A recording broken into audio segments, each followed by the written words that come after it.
সাপ সুযোগ পেলেই পাখির বাসায় প্রবেশ করে তাদের ডিমগুলো খেয়ে নেয়। কিন্তু কিছু পাখি আছে যারা তাদের বুদ্ধিমত্তা কাজে লাগিয়ে এমন ভাবে তাদের ডিমগুলো রাখে যে সাপ সেই ডিম খেতে পারে না। কারণ কি জানেন? তাদের বাসায় সাপ প্রবেশ করতে পারলেও ডিমগুলো আর খুঁজে পায় না। হ্যাঁ, বলছি পান্ডুলিন পাখির কথাই।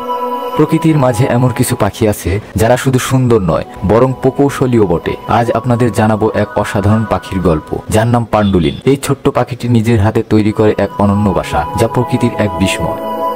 পান্ডুলিন, যার বৈজ্ঞানিক নাম রিমেস পান্ডুলিনাস, এটা এক ধরনের পাখি যা ইউরোপ ও এশিয়ায় দেখা যায়। এরা সাধারণত জলাভূমি, নদীর তীর ও গাছপালায় বসবাস করে। এই পাখিগুলোর সবচেয়ে আকর্ষণীয় দিক হলো এর বাসা তৈরির কৌশল।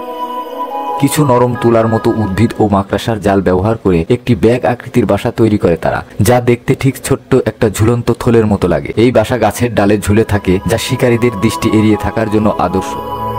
এরা সাধারণত কীট পতঙ্গ ও ছোট বীজ খেয়ে বেঁচে থাকে। পুরুষ পান্ডুলিনরা প্রথমে বাসা তৈরি শুরু করে, এরপর মেয়ে পান্ডুলিনরা এসে তা সম্পূর্ণ করে। একবার বাসা বানিয়ে ফেললে এটা এতটাই মজবুত হয় যে ঝড় বৃষ্টিতেও সহজে নষ্ট হয় না। একটি ছোট্ট পাখি এতটা দক্ষভাবে বাসা তৈরি করতে পারে যা অনেক আধুনিক স্থপতিদেরও অবাক করে। প্রকৃতির এই আশ্চর্য নির্মমতা আমাদের শেখায় কঠোর পরিশ্রম আর বুদ্ধিমত্তাই সত্যিকারের সাফল্যের চাবিকাঠি। আপনি কি আগে কখনো পান্ডুলিন পাখি সম্পর্কে শুনেছেন?